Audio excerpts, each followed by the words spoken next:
Content ಕ್ರಿಯೇಟರ್ಗಳ ಜೀವನ ಅಷ್ಟು ಸುಲಭ ಅಲ್ಲ. ಕಂಟೆಂಟ್ ಕ್ರಿಯೇಟ್ ಮಾಡೋದು ತುಂಬ ಈಸಿ ಟಾಸ್ಕ್ ಅಂತೂ ಅಲ್ಲ.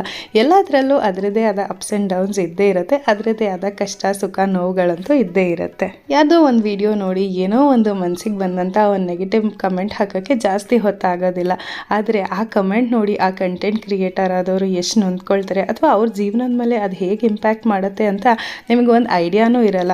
ಹಾಗಾಗಿ ಎಲ್ಲ ನೆಗೆಟಿವ್ ಕಮೆಂಟ್ ಮಾಡುವಂಥ ಎಲ್ಲ ವೀಕ್ಷಕರಿಗೆ ಅಥವಾ ಎಲ್ಲ ನೆಗೆಟಿವ್ ಅಥವಾ ಹೇಟ್ ಕಮೆಂಟರ್ಸ್ಗೆ ನಾನು ಹೇಳೋದು ಇಷ್ಟೇ, ನಿಮ್ಗೆ ಇಷ್ಟ ಆಯ್ತಾ ವಿಡಿಯೋ ನೋಡಿ, ಇಲ್ವಾ ಸ್ಕಿಪ್ ಮಾಡಿ ಅಥವಾ ಸ್ಕ್ರೋಲ್ ಮಾಡ್ಕೊಂಡು ಹೋಗ್ತಾನೆ ಇರಿ. ಸ್ಕ್ರೋಲ್ ಮಾಡೋಕ್ಕೆ ಜಾಸ್ತಿ ಹೊತ್ತು ಹಿಡಿಯಲ್ಲ, ಆದರೆ ಕಮೆಂಟ್ ಬರೆಯೋದಕ್ಕೆ ನಿಮ್ಮ ಸಮಯ ನೀವು ಯಾಕೆ ಹಾಳು ಮಾಡ್ಕೊಳ್ತೀರಾ? ಆ್ಯಂಡ್ ಬರೆದು ನೆಗೆಟಿವ್ ಆಗಿ ಕಮೆಂಟ್ಗಳನ್ನ ಬರೆದು ಕಂಟೆಂಟ್ ಕ್ರಿಯೇಟ್ ಮಾಡಿರೋ ಮನಸ್ಸನ್ನು ಯಾಕೆ ನೋಯಿಸ್ತೀರಾ? ನಿಮಗೂ ಅವ್ರಿಗೂ ಯಾವುದೇ ಸಂಬಂಧ ಇಲ್ಲ ಅಂತಿದ್ಮೇಲೆ ಅವ್ರಿಗೆ ಯಾಕೆ ನೆಗೆಟಿವ್ ಆಗಿ ಮಾತಾಡಿ ಅವ್ರ ಮನಸ್ಸನ್ನ ನೋಯಿಸಿ ನೀವು ಆ ಪಾಪ ಕಟ್ಕೊಳ್ತೀರಾ?